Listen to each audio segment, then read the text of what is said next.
சபா பில்லை பார்த்தாலே தலையெல்லாம் கிருகிருன்னு சுற்றுது.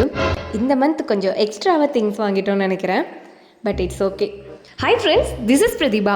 ஸோ வீட்டுக்கு கொஞ்சம் திங்ஸ் வாங்க வேண்டியது இருந்தது. நேரமாகவே எல்லாருமே கிளம்பிட்டோம். பக்கத்தில் இருக்கிற ஸ்மார்ட் பஸாருக்கு தான் போயிருந்தோம்.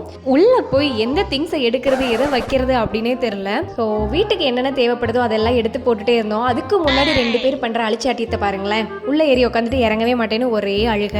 அப்புறம் வீட்டுக்கு தேவையான எல்லா திங்ஸையுமே எடுத்தாச்சு. எடுத்து முடிச்சு பில் போடும்போது தான் தலையெல்லாம் கிருகிருன்னு சுற்றிருச்சு. என்னடா இவ்வளோ பெரிய பில்லு, இவ்வளோ லிஸ்ட் வந்துட்டு இருக்கு அப்படின்னு. ஸோ பேக் பண்ணி வீட்டுக்கு சூப்பராக அனுப்பிச்சி வச்சுட்டாங்க. வீட்டுக்கு வந்து அதை எடுத்து வைக்கக்குள்ளேயும் போதும் ஆயிடுச்சு. ஸோ அந்த கேப்பில் கொஞ்சம் பசிக்கும்ல, அதனால ஒயிட் சாஸ் பாஸ்தா வந்து செஞ்சு 2 பேருக்கு ஊட்டி விட்டுட்டேன். எனக்கும் கொஞ்சம் பசியாக இருந்தது. ஸோ வாட்டர் மெலன் கட் பண்ணி கொஞ்சம் பசி ஆறிட்டு மதியம் லஞ்ச் வந்து ரெடி பண்ண ஆரம்பிச்சிட்டேன். சிக்கன் ஃப்ரை பண்ணிவிட்டு சிக்கனை வந்துட்டு நல்லா க்ளீன் பண்ணி ஒரு சூப்பரான சிக்கன் கிரேவி பண்ணேன். சூப்பராக அப்படின்னு கேட்டால் எங்கள் வீட்டில் இருக்கிறவங்கள்ட்ட தான் கேட்கணும். எனக்கு பொறுத்தளவுக்கு அது சூப்பராக தான் இருந்தது. மதியம் லஞ்ச் எல்லாம் சாப்பிட்டு முடிச்சுட்டு கேப்பில் உட்காந்துருக்கும் போது விக்கு குட்டிக்கு நிரா குட்டிக்கும் கொஞ்சம் கிரேப்ஸ் எடுத்து கொடுத்தேன். அவங்க 2 பேரும் அழகாக அவங்க தனித்தனி பிளேட்டில் வச்சு சாப்பிட்டு அந்த ஹோல் டே இப்படி தான் எங்களுக்கு சூப்பராக முடிஞ்சது. இன்னொரு வீடியோவோட உங்கள் எல்லாரையும் வந்து மீட் பண்ணுறேன். Until then bye from it's me Pratibha.